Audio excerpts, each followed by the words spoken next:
This is Jen Grisanti, and you are watching the TV Writer Podcast. Hosted by Gray Jones, the TV Writer Podcast is brought to you by Script Magazine and ScriptMag.com, the leading source for scriptwriting information in print and on the web, and by Final Draft scriptwriting software, the entertainment industry standard for scriptwriting worldwide. My name is Gray Jones, and I want to welcome you to the TV Writer Podcast, partner of Script Magazine, episode 26 for Monday, June 27th, 2011. Well, today I have the incredible privilege of giving you the very first full video interview, and this is with author and story career consultant Jen Grisanti. And it was so exciting. A wonderful interview. You are absolutely going to love it. And it was just great to have her on the podcast. And so I know that you're going to have a lot of fun watching that interview. That's going to come up in just a few minutes. But first, some news items, and not the same ones that we talk about every week, but there's a few new ones. And one of them is that at tvwriterpodcast.com, there's now a schedule page that shows you what interviews are coming. So I urge you to go there, go to tvwriterpodcast.com and just click on the link at the top that says schedule, and you can find out the writers that are coming up. And the reason that's so important is because that gives you a chance to prepare your questions. I urge you to send in questions for the writers so that I have a chance to ask not only my own questions, but yours as well. And very excitingly, you can send them not only in text, but you can also send audio questions if you want to record yourself asking a question. You can even send questions in video form. I'd happily put them into the podcast. And so take advantage of that. You can send questions to mail@tvwriterpodcast.com, and I would absolutely love to have them. While you're at the tvwriterpodcast.com site, make sure you check out the Twitter database that has over 700 TV writers on Twitter, and the list continues to climb. So definitely take advantage of that list. And one of the writers on that list that you definitely should follow is me. @GrayJones is my handle. Another thing that I do want to mention, as you're at the site, make sure you do check out the store.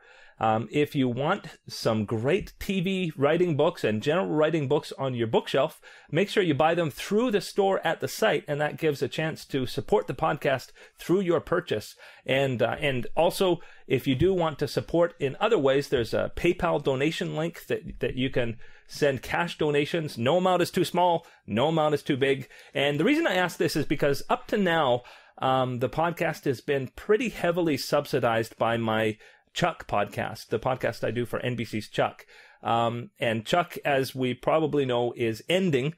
It only has a half season left. And so by the time that ends, that podcast won't be able to subsidize this one anymore. So I will be probably asking for more of your help in the coming months. And hey, might as well start now. And you know, if you do benefit from listening to the podcast, I urge you to consider just think about what you might pay for DVD training, and this is, hey, free is a lot cheaper. And so if you have a chance to give a little back, that would be very, very helpful. Make sure you remember on Sunday nights, the TV Writer Chat that takes place on Twitter with the hashtag TV Writer Chat. That happens at 9:30 p.m. Eastern, 6:30 p.m. Pacific, every Sunday night. You can get details about that, including topics that are coming at tvwriterchat.com. And there's also a link there to find out how to go to a chat room that automatically enters that hashtag for you, so it's a little easier to tweet. So take advantage of that. There's some great guests that come every once in a while, and you're welcome to invite your friends and come on and chat with us. But right now, I'm going to read a bio about Jen Grisanti, and the reason is because, boy, there's a lot to cover because she's done so much in her life, and so I'm going to get right to it right now. Jen Grisanti is a story consultant, independent producer, writing instructor for writers on The Verge at NBC, blogger for the Huffington Post, and author of the new books Storyline, Finding Gold in Your Life Story, which is this one right here, and the TV Writing Toolkit, How to Write a Script That Sells, and she actually has another one in the works.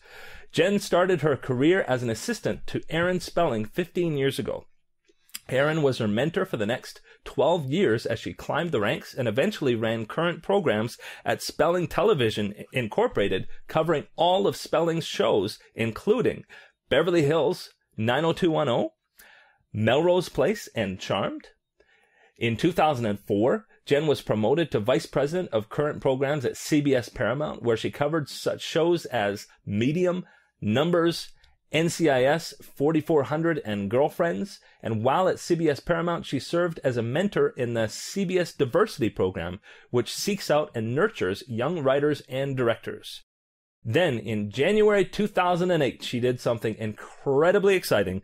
She launched Jen Grisanti Consultancy, Inc., a consulting firm dedicated to helping talented writers break into the industry by drawing on her 12-year experience as a studio executive, where she gave daily notes to executive producers and showrunners.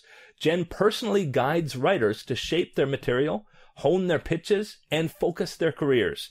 Since launching, Jen has worked with over 350 writers, I think, working in television, features, and novels. And in the first 3.5 years, already 20 of her clients have staffed as writers on television shows. And several, I think 7, she said, have sold pilots. 2 of them went to series. In 2008, Jen was also hired to be the writing instructor for NBC's Writers on the Verge program, which is a very exciting fellowship program. Her brand is developing from within. Her company hosts the Storywise seminars and teleseminars as a way to get this message out. She has CDs and workbooks for how to write a TV spec script and how to write a TV pilot script, and a Storywise workbook gearing up for staffing and development season.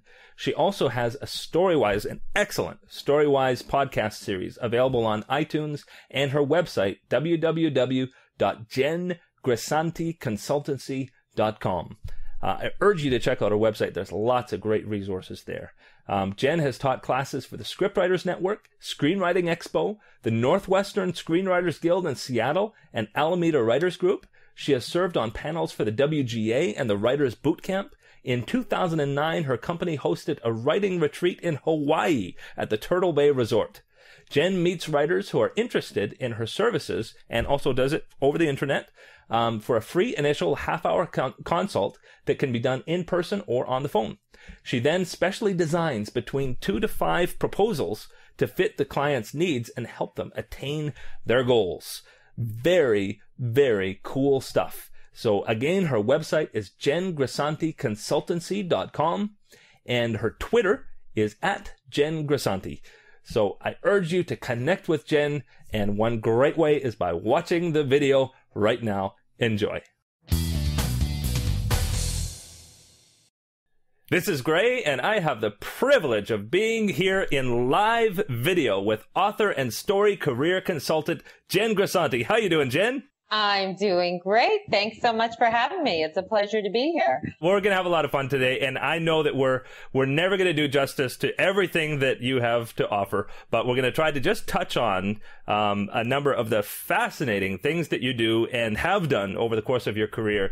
You definitely have done some really exciting things and continue to do so. So I guess the best way to start is to go right back to the beginning. And where did you grow up? I grew up in Whittier, California, in a place called Friendly Hills. And then I went to USC and studied film and cinema and communications. And then I went to, then I did a few internships in casting and quickly saw that producing and writing was my stronger interest. And I got my first big job at Spelling as Aaron Spelling's assistant. And I got that through the Friedman Agency. It's a entertainment employment agency. Wow. Yes. Right there. You could just stop right there. Assistant to Aaron Spelling. I mean, just being his assistant must have been an absolutely amazing thing. I mean, what was that experience when you walked in and you met Aaron Spelling and, I mean, just your first few weeks on the job? It was fascinating. And I always like telling people this story because it shows you how when one thing happens, something better can come along. And like when I was first up for the job, it got down to me and one other girl, and we hadn't met Aaron yet, and they went with the other girl, and I was devastated. But the great thing that came out of it was I got to temp for the president of Spelling Films. And so I was there for a month and got to familiarize myself with the company. And then the other girl didn't work out, and I got offered more money. So it actually worked to my advantage. So it was great. And then meeting him for the first time was huge. I mean, I was the biggest fan in the world of his stuff. So I was in love with 90210. At the day that I started, we were casting Melrose Place. Oh my goodness. It was a really good day to start. And it was year 2 of 90210. Wow. So it was really a very, very incredible time to start. It was great. He was, it was fascinating because of course you hear about him and it sounds bigger than life. And then you meet him, and he had a powerful presence, beneath, like he was a smaller man. So it definitely was incredible to see and speak to him and recognize the genuine heart beneath the exterior. So he was my mentor for 12 years. So it was a gift. Well, yeah, I mean, you must have made a connection to be there for so long. And I mean, it seems like pretty quickly you became a script consultant for him and ended up being a director. So, I mean, tell me about that process of growing and growing. So what happened was I was his assistant, and then I became script coordinator. And then, I went to him and said, I've been here and I've been doing this job for 3 years, and, I think we need a current programming department, because at that time we only had development and we had 5 shows on the air. So he said, well, we don't have a current programming vice president. And I said, well, I think we need one. So he ended up hiring someone, and then I started as coordinator of current programming. And I went from coordinator of current programming to manager of current programming to director of current programming to executive director of current programming to being the head of current programming for my last 2 years there before I went over to CBS Paramount. Wow. So after only 3 years there, you pitched him on starting a whole department. Yes. That is so cool. I had, it's wild. Like when I think about, I was like, wow. I mean, it is wild looking back, but I have to say, I mean, to make any stride in this business, whether you're a writer in this business or an executive, you have to be willing to jump off cliffs. I mean, you have to, because unfortunately, it's not a town that's going to say, oh, gee, you've been working your tail off. Let's give you more money and promote you. It more is about, for the most part, I mean, there are some companies that do that, but for the most part, it really is you paving your way and you creating a path for yourself and then going after it. And this was no different. I mean, I was blessed that he was my mentor, which in one sense was a gift, but in another sense, it was having to prove yourself outside of his office. So, there definitely was, you had to work 3 times as hard. So it was definitely, I would work till 8:30 at night, and then I'd go home and read scripts until 11:30. Wow. And then we would go over the notes the next day. So it was, it was a lot of work, but it was an amazing experience. Wow. Well, and what I really, really appreciate about that is it, like, there's a lot of people taking big risks in Hollywood, but I appreciate that you showed a sense of ownership in the company. Like, you weren't just thinking about yourself, but you were thinking about how can this company go further? And yes. I mean, I can imagine being in Aaron Spelling's shoes, that looking at that, he would say, wow, this is somebody that I want to be around.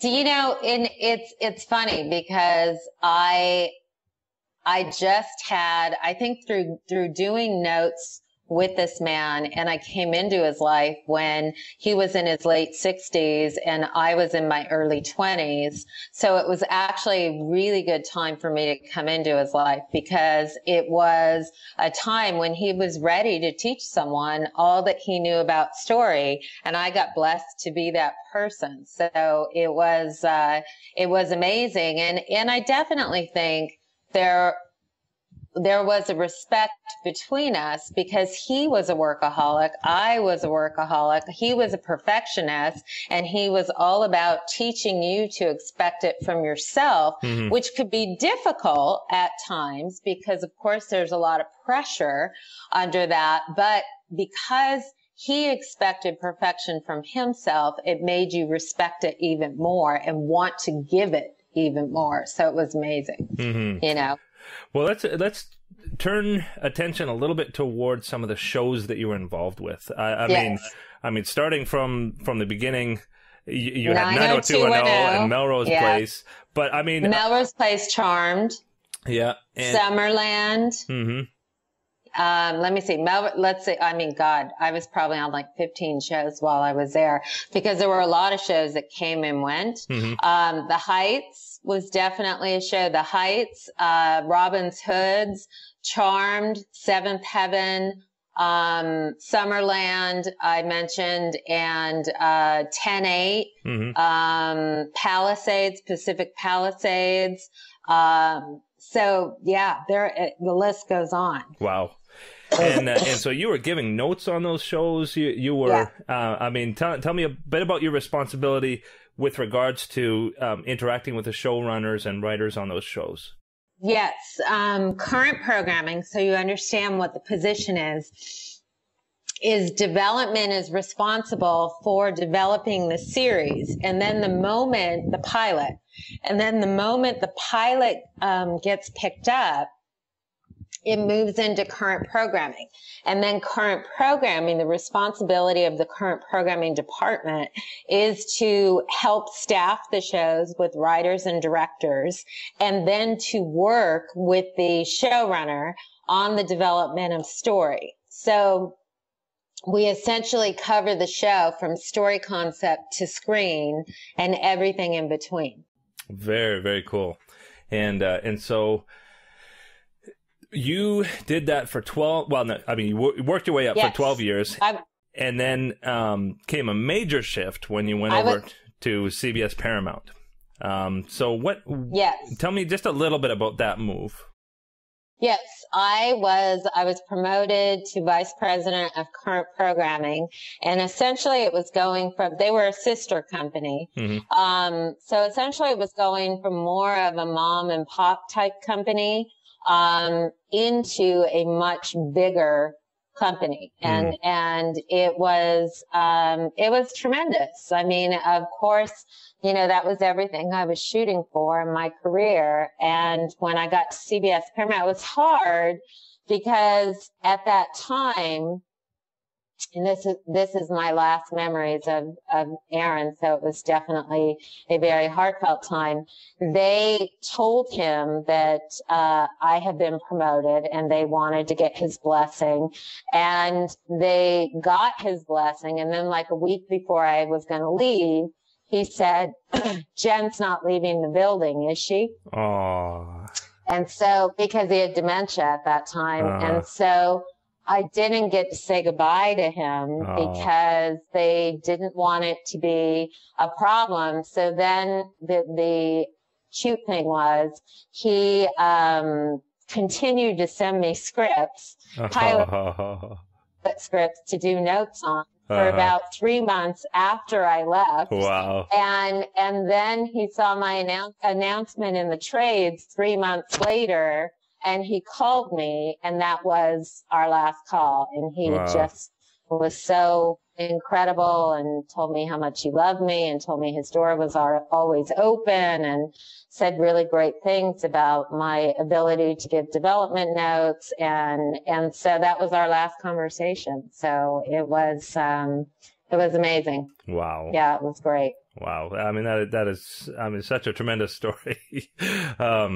And so now you're at CBS Paramount, and now you're involved in some other shows like NCIS and the 4400. Was that at Paramount as well?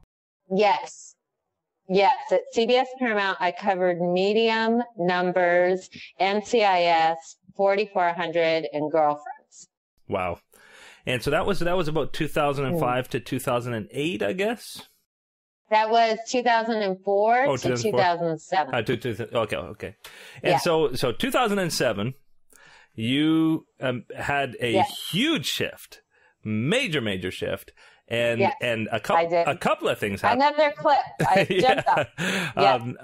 I mean, one of the things that I just absolutely love, and that is that, I mean, you were climbing this ladder, and you stepped off the ladder to do something really risky and bold, but it was for the sake of but really it was for the sake of helping young writers. And that, to me, like, it's just such a huge leap. Tell me about that, and what led you to that, and then making that move. You know, and this is a big pivotal life moment that I talk about in Storyline, which I know we're going to talk about later. But really what led to it was, in 2007, I was told that my contract was not being renewed. And so the decision therein was continue to go up the corporate ladder, and part of that, and this is good for everyone to know, I mean, the boss who hired me at CBS Paramount, he got let go, and then in came a new guy, and this was part of that change. And so it was, you know, really having to come to terms with the fact that it was a gift to have worked for essentially one company, since they were sister companies, for 15 years. But then, of course, like after I had divorced in 1998, and then I pretty much married my job. So it was kind of like going through a second divorce. It was a very, very big life shift. And, you know, certainly when you work for studios, I had several months left on my contract. And so because you get paid for the rest of your contract, it allowed me freedom for a choice. So, of course, the choice was, do I continue to go up the corporate ladder and be a senior vice president, or do I start out on my own? And so, you know, there were several things that weighed into my decision, because I was 40 years old at the time, and in the entertainment business, you know, really between 40 and 50, you have to start to think about your plan. What's your backup plan? What's going to happen after this career ends? And so I knew that I was going to be hitting a ceiling at the senior VP level, and then I would have to start my own business. So I thought, why not start my own business immediately, instead of wait another 3 to 5 years. And so I did jump off a cliff. I started my business in the middle of the writers' strike in January of 2008, and I was opening a writers' consultancy where writers were going to pay me a fee on a per project basis to work with them on their writing portfolio. And you know, what I had found was, because what I was known for was giving notes. It was what I was known for as an executive. And so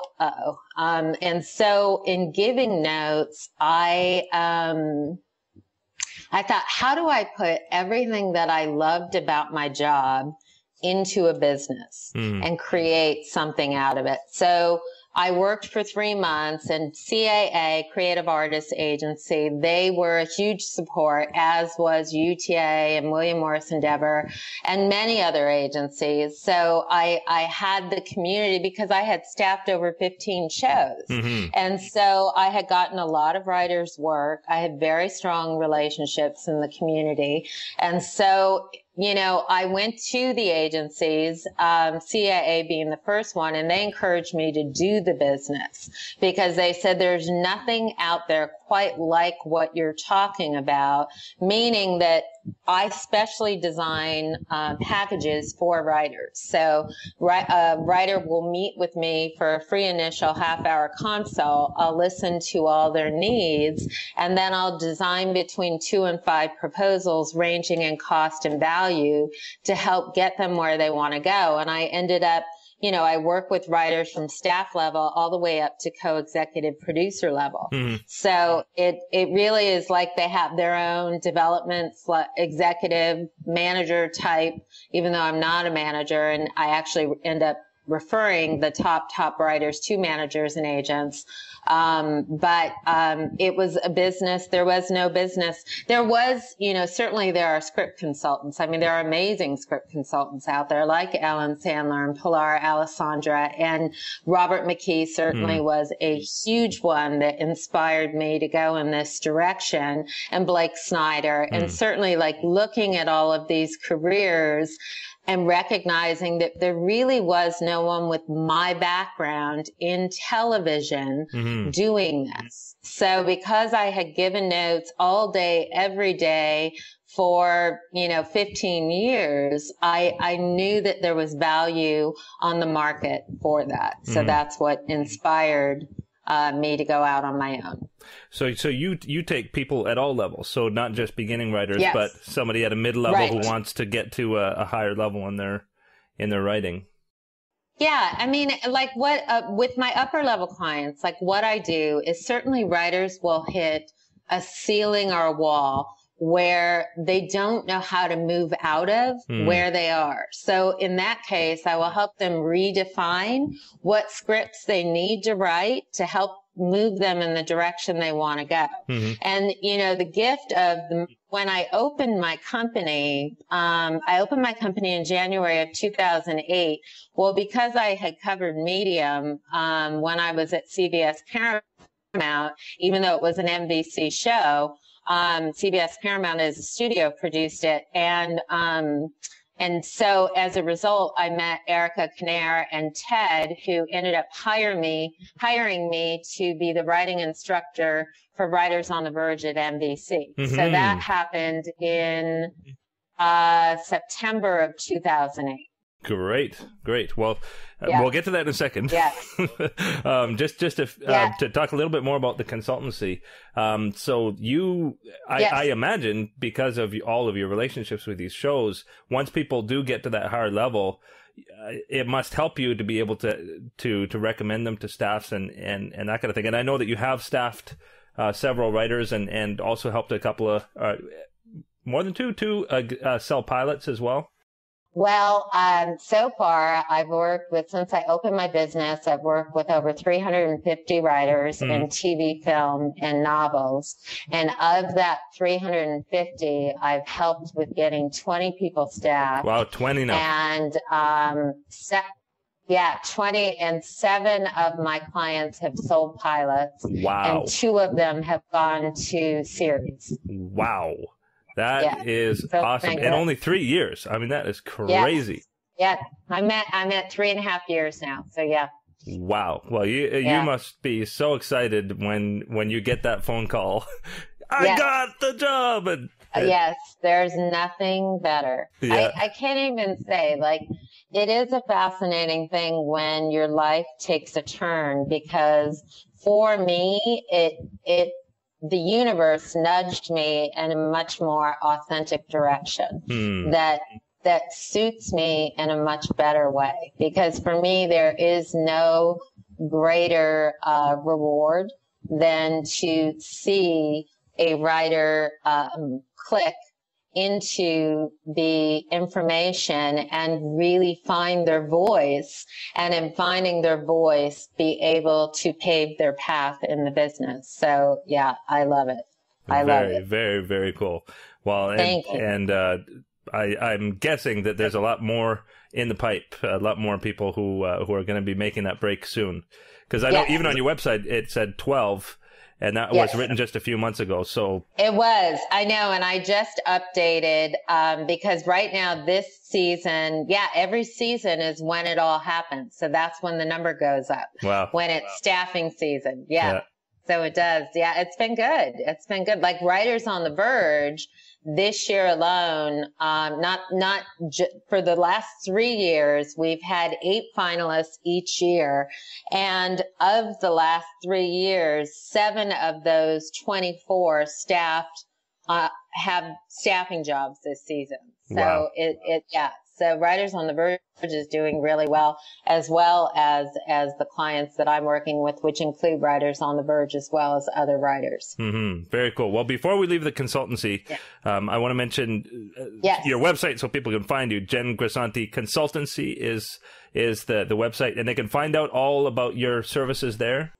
Yes, www.Jen, Jen, Grisanti, Grisanti, consultancy.com. Mm-hmm. And I designed my website so it's kind of like a one-stop shop for writers, so that you can find out events and seminars that are going on, as well as books that I recommend, as well as resource links as well. And then I have a newsletter that goes out every month that is, I kind of designed like a daily candy as far as giving writers information about events going on around town at the same time as updating them about my business. Mm-hmm. And there's resources like little kits that they can order about writing pilots and things like that. Oh, yeah. Yeah, I have workbooks. I have, in addition to Storyline, I have a book called TV Writing Toolkit, How to Write a Script That Sells.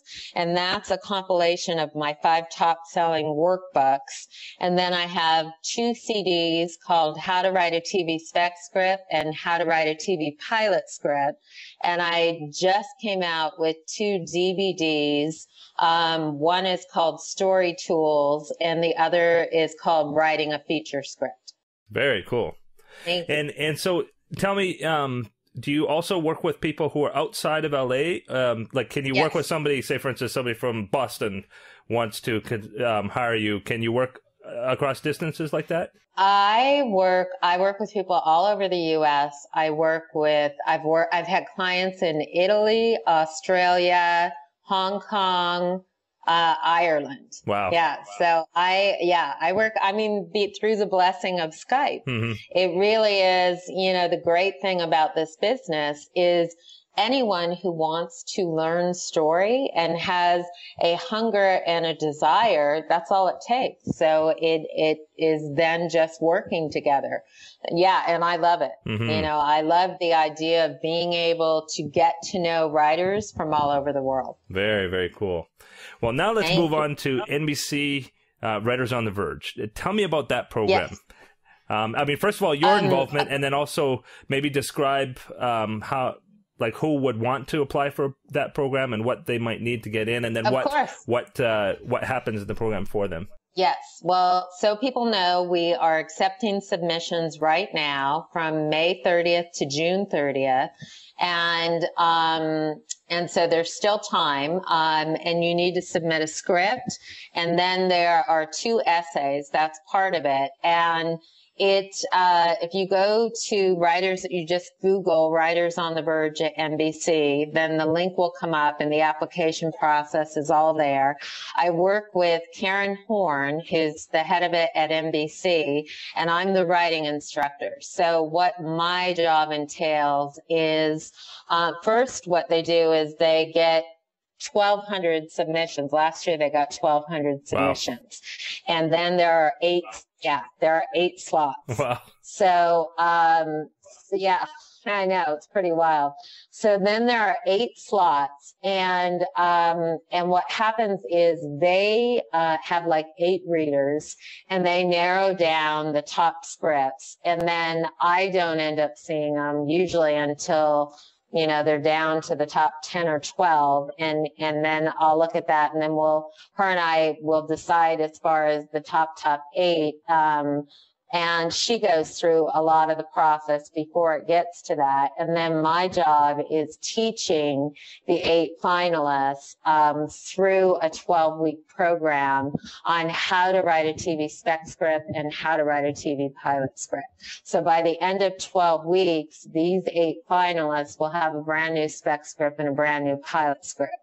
And then that's Tuesday nights. So Tuesday nights, that's a class from 7 to 10 o'clock every week. And then on Thursday nights, Karen works with them and gets them, they get mentors that work at the studio and the network very often, or a showrunner, or someone on a show. So they get mentors that one is on the show and one is on the studio or network side. And so, you know, it's through the 12-week process that we try to prepare all of these writers so that they are prepared for the staffing process, and as they say, they are right on the verge of things happening. Now, what I will say to people, that the programs are becoming a little more they're becoming a little more strict this year, as far as they're expecting more. So even though, like at NBC, you're just turning in a spec script, if you make the finals, they are, you know, they're looking for people who have somewhat of a writing portfolio. They're looking, like ABC, for example, even though they only expect a spec script submission, for the people who make the next cut, ABC wants to make sure they have another spec script and another pilot script. Well, NBC is in a similar place in that we want to make sure that they have other scripts in their portfolio, so that, you know, it's not for brand new, it's not for baby writers. It's more for people who really are right on the verge of becoming staffed. Well, that's very good to know. Yeah. And so, in the spec scripts of the 8 that are chosen, what do you think it is that stands out for them? Like what is it that makes you say? That always, yeah. Yeah. What makes you say, yes, I need this person? Is it a distinctive voice? What is it that most stands out? I would say the ingredients of the people who end up making the final cut would be very strong spec scripts, obviously. Their voice you can hear within the script. They have a strong sense of story structure. They choose strong storylines within the show. They stay in the parameters of what the show is, so it feels more like a produced episode. And they, you know, and it's not just about the page. I mean, because NBC has a very well-run program that they end up meeting with the first cut meets with a bunch of executives at NBC. So it's not just on the page. It's how you are in a room. And, you know, because certainly we all know, to get a job working as a writer, you have to be every bit as strong in the room as you are on the page. So it's very important to have strong confidence and to believe in your work, and to be a person who's easy to get along with and not shy. And so it really is a number of things that go in. Now, the essays, a lot of people spend a lot of time stressing about the essays. And I say to people, you know, you want to think about things like when you're writing your essay, you want to think about really taking us into a personal life moment that really shaped your diverse perspective. And that could be anything. It doesn't mean, diversity only applies to the color of your skin. Diversity really applies to whatever happened in your life and how it shaped you into having a diverse perspective, and then being able to communicate and express that in a way that shows us that you have a large well of story to draw from, because that is everything to you as a writer, and being able to access your story is everything. Mm-hmm. Well, and speaking about diversity, I know when I first heard about these fellowships, I just had this image in my mind of it being primarily for younger writers, and yet I've been hearing lately that there's a much older skewing of people who actually make it into the fellowships. The NBC one, what would you say the age range is in your typical 8? I would say probably, I don't want to put any number on it, but if I were to guess, I would say into the mid 40s, starting 24. Probably. So there's probably at least a 20 to 25 year span. So, I remember one of the podcasts that I did with George Mastras of Breaking Bad.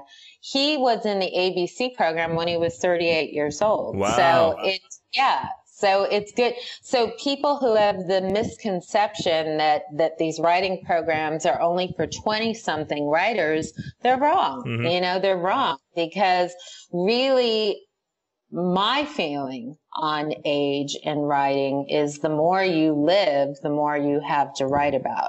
And so I think that perspective is becoming more widely known, because certainly when you have writers who have had other careers, who have succeeded and failed, and have something to draw from, it gives them something to write about. So when people will say to me, oh, is there ageism? Am I this? Am I that? I said, that's only a block you put in front of yourself, because the bottom line is strong writing will rise. So focus on what you can control, and that is your voice on the page.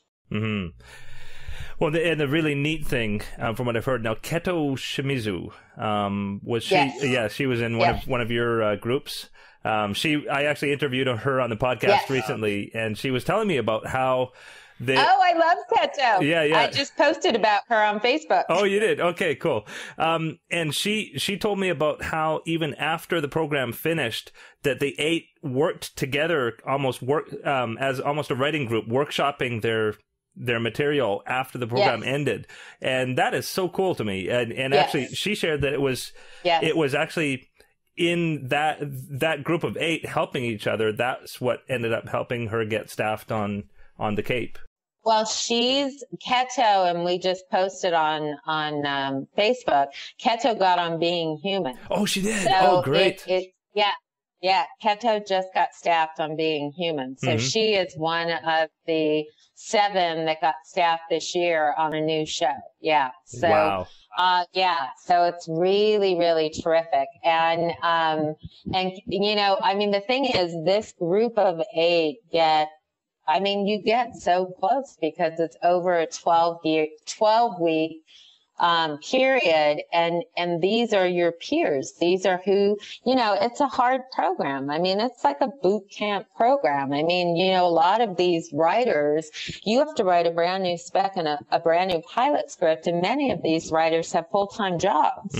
So, you're having to really bide your time and really, to get the best out of the program, you really have to step up to the plate. And so it has been amazing. Yeah. Very, very cool. Yeah, no, Keto's going places. Keto is a very, very smart writer who's not only strong on the page, but amazing in the room. So she's one to watch, definitely. Very, very cool. So speaking about podcasts now, I actually found out about you originally through your podcasts. Yeah. And absolutely love them. I and especially because, well, the whole reason I wanted to start my podcast was because, and I'm sure you found this, there was just nothing on TV. Right. I mean, there were tons of film podcasts, but there was nothing devoted to TV. And I know you sometimes talk to feature writers as well, but primarily to TV. And you've had some amazing writers on the podcast. So tell me a little bit about that and your experience doing that. Yes. Well, first of all, let me say I'm inspired by your podcast as well. So I'm a huge fan of everything that you are doing. Oh, thanks. So I definitely have to say that, it's really been tremendous getting to know you and what you've done. What inspired my podcast was certainly first it was inspired by Pilar Alessandra, who had me on her podcast. And she interviewed me on her podcast for On the Page. And I got so much business from doing an interview with her that I thought, well, wait a minute. I've got 17 years of relationships with writers all over town. So what if I specialized in TV writers, because she more covered anybody in the business at all types of jobs. So I thought, well, what if I did, looking at my brand, my whole brand is the idea of developing from within. And that the stronger you are inside, the stronger you are on the page. And so what I recognized is there was nothing really out there giving us the story behind our top storytellers. And I am a believer that in order to get where you want to go in life, in any type of business, you want to hear from the people who are where you want to be. And if you hear their story, then it will help you map your own way to the destination that you want. And so, like with StoryWise, what I say it is it's the story behind our top storytellers as a way to inspire and motivate people to believe that they too can make their dreams a reality. Very, very cool. I think you'd be interested in this. I just saw it. I don't know if you probably know Penn Densham. Oh yes, of course. Yeah, I was supposed to do Movie Maker magazine with him. Oh yeah. He tweeted this blog post that he did today, and it was so fascinating. He talked about how when you watch a movie, how it's actually been proven that there's a certain part of your brain that gets triggered. And so say, for instance, even if you're watching gymnastics and you see somebody doing a flip, the part of their brain that makes them do a flip is actually triggering in your brain as you watch them. How wild. Yeah. And you're obviously not acting it out, but it is actually producing an almost identical response in you.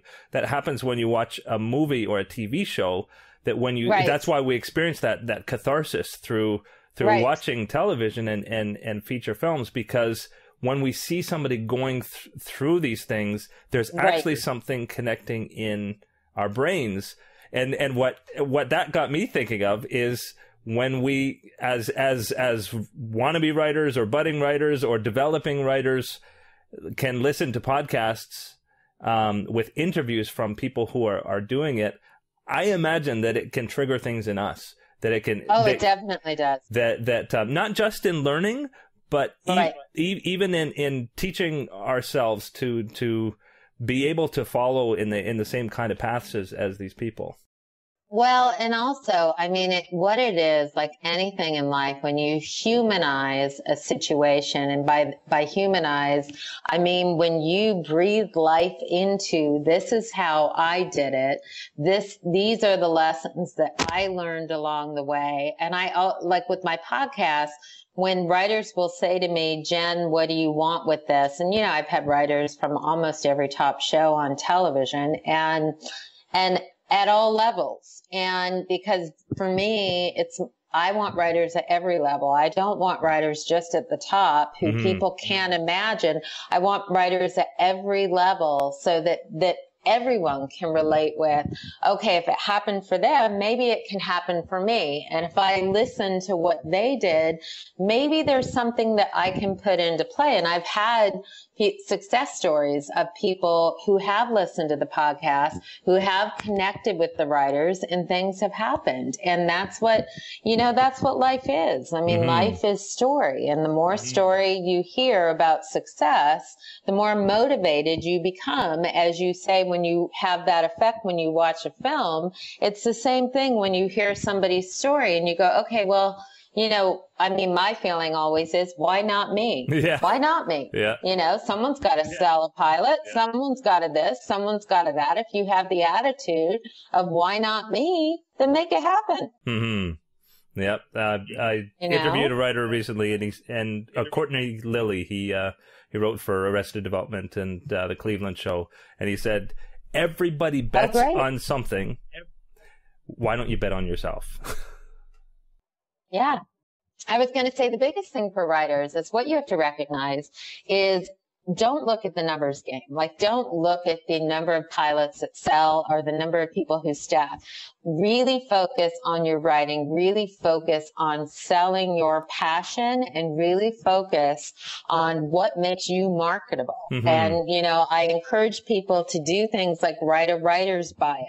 And in your bio, have your voice come out, because that's so much more telling than reading a resume that's very dry and technical.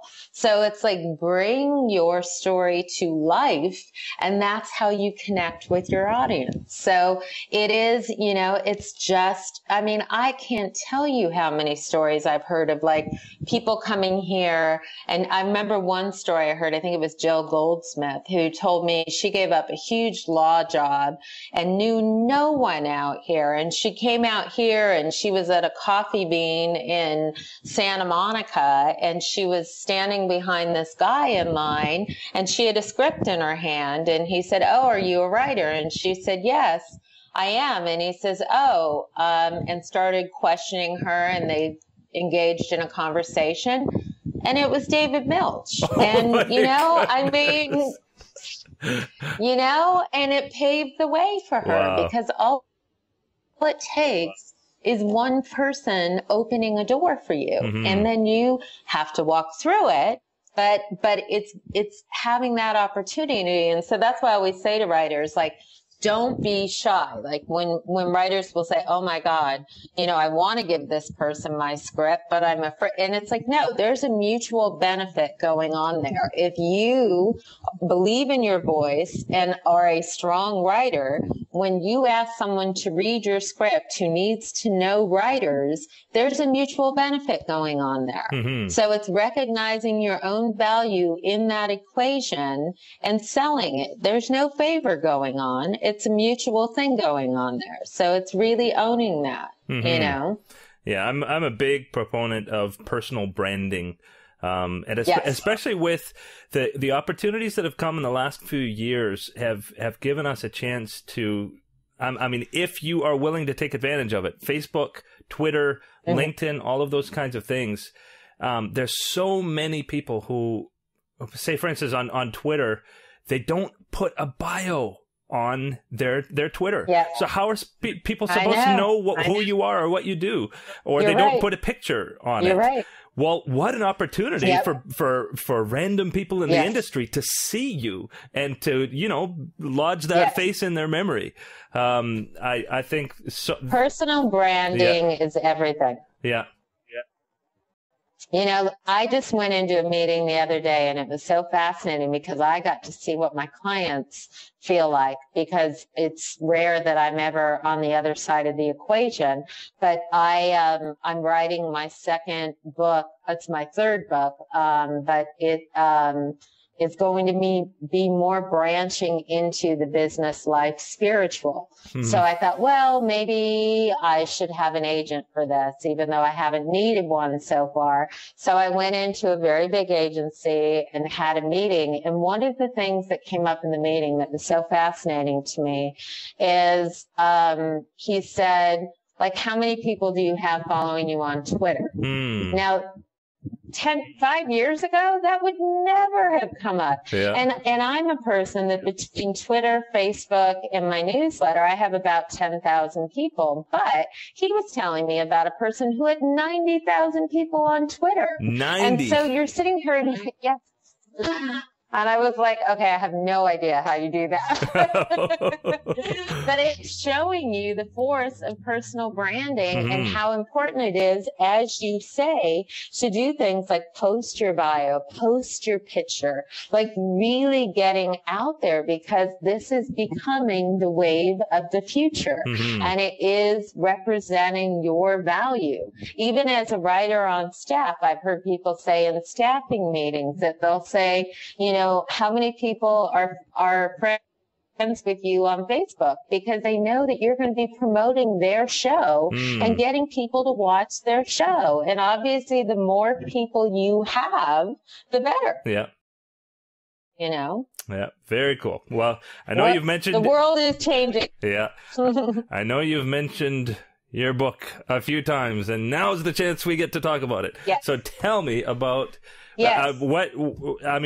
How it developed. When did you get the idea to write your book? And I shouldn't just say your book. Well, storyline, finding gold in your life story. I love you, Greg. You're great. I appreciate it. So what inspired Storyline was, interestingly enough, my book that I'm going to write now, which is called Turning Your Plan B into Your Plan A, Change Your Life, Change Your Story. That was my initial book that I was working on. And what happened was I interviewed 2 authors from Michael Weezy Productions on my podcast. And through that podcast, I was introduced to Ken Lee at Michael Weezy Productions. And I also went to Seattle and did a story weekend for the Northwestern Screenwriters Guild. And when I was in Seattle, I also connected with Ken through that experience. And then I interviewed 2 of his authors. Well, Ken said to me, I told him I was writing a book, but I didn't think it was in their realm because it wasn't an entertainment how-to book.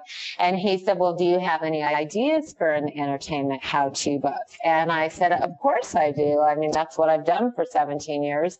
And so I thought, okay, well, my first thought was there are thousands of people who don't get into these writing programs. So what if I wrote a book that really summarized everything that I teach in this program so that it could be available to the masses? And so I turned in a proposal for him that was 10 weeks to a stronger writing portfolio. And in that proposal, there was an exercise that is probably my most popular exercise that I do at my seminars, and that's called Logline for Your Life. So Ken latched on to the exercise and said, I want a book on this exercise, which was called Logline for Your Life. So initially, the book was called Logline for Your Life. But then as we were going through the process of me writing and finishing the book and turning it in, the sales representatives that Michael Weezy Productions were pitching it to said that the vast majority of people don't know what logline means. So logline became storyline. Yeah. So that was how, so everything, I mean, this book was in me for 17 years, you know, so there are certain things that are ready to be birthed. I mean, it only took me 3.5 months to write this book. Wow.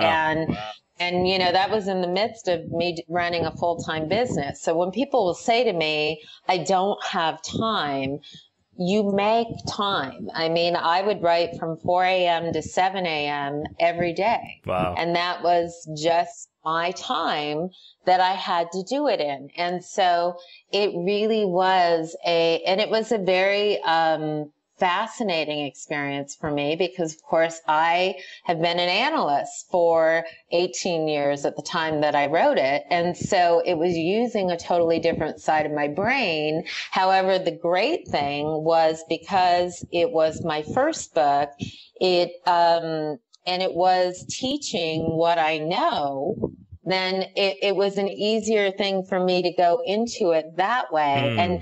And before Storyline, I was a blogger for the Huffington Post for 2 years, because I knew that I was going to be writing a book.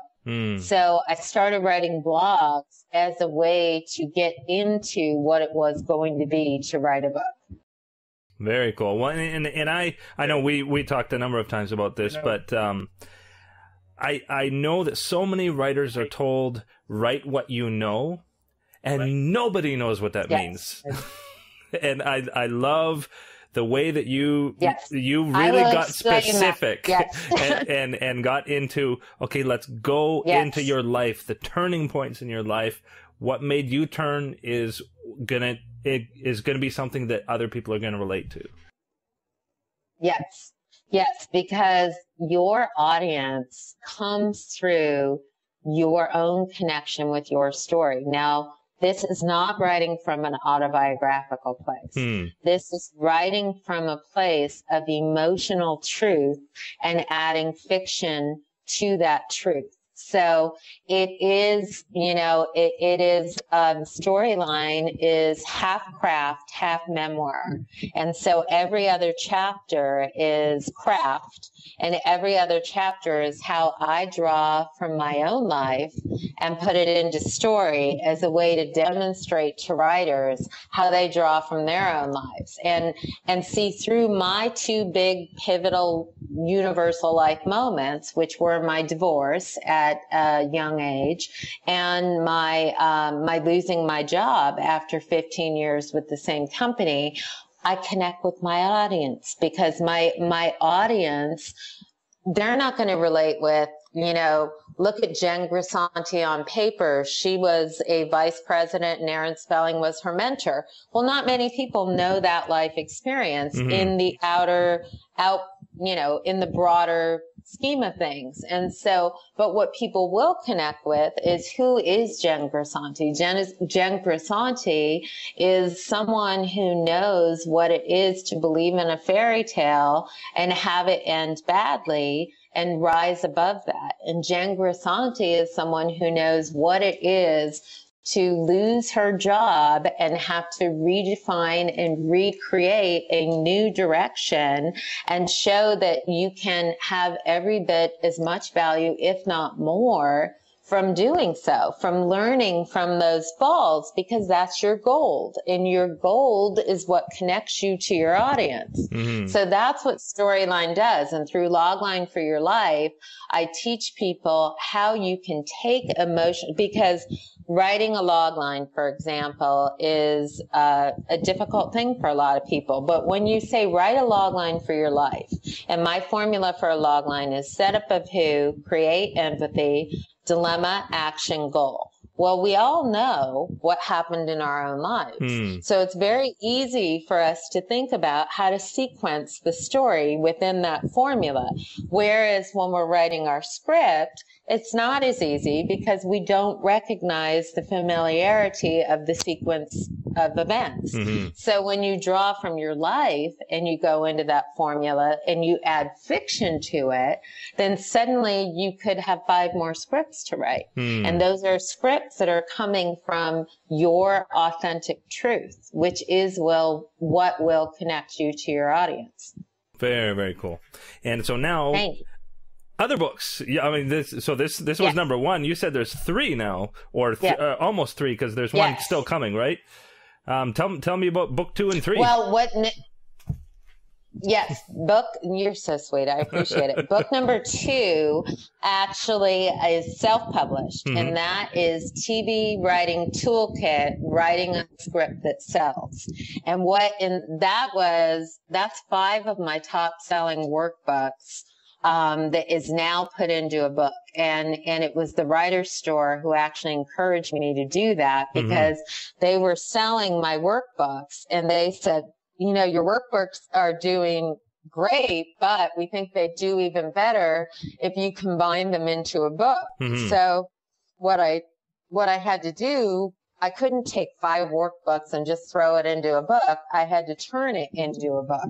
And because I had gone through the experience with Storyline and saw what that was, it certainly made it easier. So I turned my 5 top selling workbooks into a book. And that became TV Writing Toolkit, How to Write a Script That Sells. Mm-hmm. And now my 3rd book, that is the book that's going to more go into the business, life, spiritual, and really showing people how your story, whether it's for your business or for your life, is what will connect you with your audience. So it's learning how to utilize your story. And the most interesting thing I find in story is when people have to go through major life transition and pave a new path. That is what intrigues me the most in story, because I like, the idea of learning from your falls and learning how to get back up. And so this book is going to be all about how I went into paving my new direction and created a 6-figure business on my own out of my truth, out of turning a negative life experience into a very positive life experience, and trying to help others do the same. Mm-hmm. Very, very cool. Well, we're around an hour here, and I know I'd love to talk to you forever, but I see you're even losing the light there. Am I losing the light? Oh, yeah. Yes. The evening is starting to set here. Yeah. Well, great. I am so grateful for this time, and your questions were fantastic. And I want everyone to know that you can do it. You can become a work writer. It is all about finding your voice. It is all about believing in your path, and it is all about putting it into action. And I encourage anyone who has an interest in writing to make it happen, because there is no more gratifying life experience than to be able to interpret the world and pass on what you learn. Mm-hmm. Very, very cool. Well said. And I urge everyone to right now, so you don't forget, go to JenGrisantiConsultancy.com and make sure, if you haven't listened to her podcasts, start one right now. They're excellent, even if as you're doing something else to listen to. And also check out all her services, because they're awesome. And so just hold the line for a minute after we end here. And okay. But thanks so much for taking part. I know that people are going to be so encouraged to hear everything and see you for the first time. We can actually see somebody, and everything you had to say. And I hope they take advantage of what you have to offer. Thank you very much, Ray. I appreciate it. Hosted by Gray Jones, the TV Writer Podcast is brought to you by Script Magazine and ScriptMag.com, the leading source for script writing information in print and on the web, and by Final Draft script writing software, the entertainment industry standard for script writing worldwide.